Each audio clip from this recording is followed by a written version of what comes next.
Hello and welcome to another episode of Disney Movie Investigation. If this is your first time watching, welcome to the show. On each episode, we take a look at a movie that is featured on Disney+. On this episode, we are going deep into Sherwood Forest as we take a look at the 1973 animated classic, Robin Hood.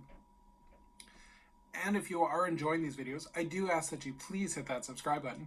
That way you'll be notified with each new video. But for now, sit back and enjoy this episode of Disney Movie Investigation.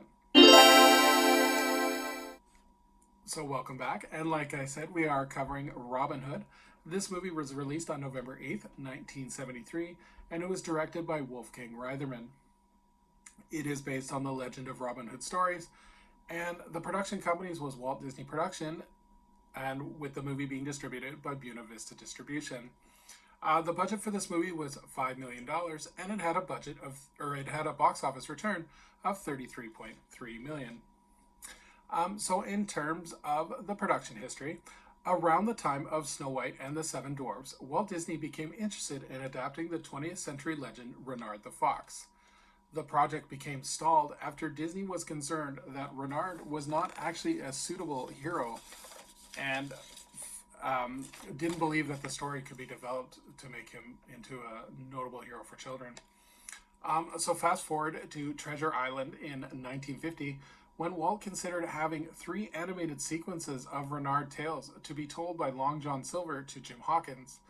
Ultimately, this idea was abandoned, and Treasure Island did become Walt Disney's first live-action film. Fast forward again to October of 1968, when Ken Anderson and Card Walker on a fishing trip, Walker suggested after the Aristocats that their next animated feature should be a classic tale. Anderson suggested that Robin Hood should be the next tale, to which Walker responded enthusiastically. Anderson would develop character designs and initially wanted the film to be set in the Deep South to recapture the spirit of Song of the South. However, Disney executives were hesitant given the reputation of Song of the South, and director Wooly Reitherman decided to change the setting to traditional England. Additionally, Anderson wanted to include all of Robin Hood's merry men, but because Reitherman wanted a buddy picture, only Little John was added to the story. Production fell behind schedule, and because of the animation sequences, he chose to recycle dance numbers from previous films, including Snow White, The Jungle Book, and Aristocats. And finally, Louis Prima was actually upset because he was not offered a role in the film after he personally financed the album Let's Hear It for Robin Hood for Disney Records. So now that we know the production history, let's take a look at the vocal cast. So in the role of Robin Hood, we have Brian Bedford providing the voice. Monica Evans provides the voice of Maid Marian. Phil Harris does another fabulous job as the role of Little John. Roger Miller provides the voice of Allan-a-Dale. Peter Ustinov provides the voice of both Prince John and King Richard. Terry Thomas provides the voice of Sir Hiss. Pat Buttram provides the voice of the Sheriff of Nottingham. And finally, Andy Devine provides the voice of Friar Tuck. So in terms of the plot, a vindictive fox is made out to be a hero. Robin Hood goes around helping the poor people of Nottingham fight against the tyrannical reign of Prince John. As Robin fights for the people, things just get worse for the prince, who ultimately takes it out on his people. Robin's bravery and love for his people is what makes him a worthy foe for the prince as he tries to exterminate Robin's existence. So in terms of the legacy, this film was actually nominated for a Best Song for the song Love, and the soundtrack actually was nominated for a Grammy for Best Recording for Children.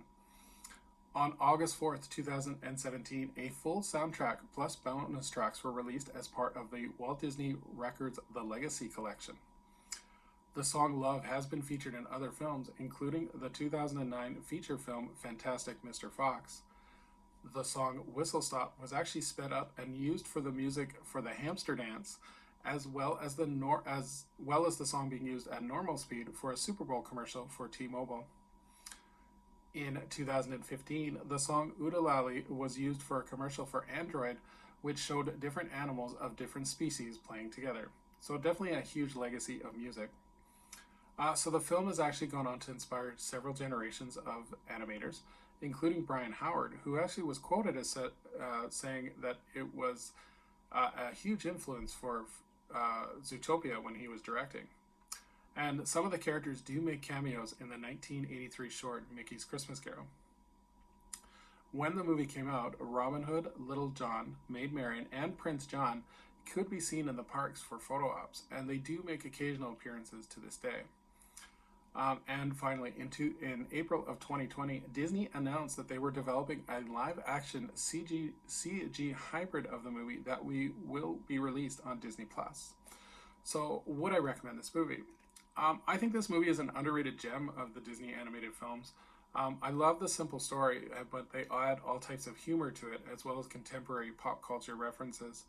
The movie is a great example to show how Disney was making with it was a transitional movie because they were changing from the old traditional princess movie to the new Disney animated movie that will incorporate both comedy, songs, and pop culture.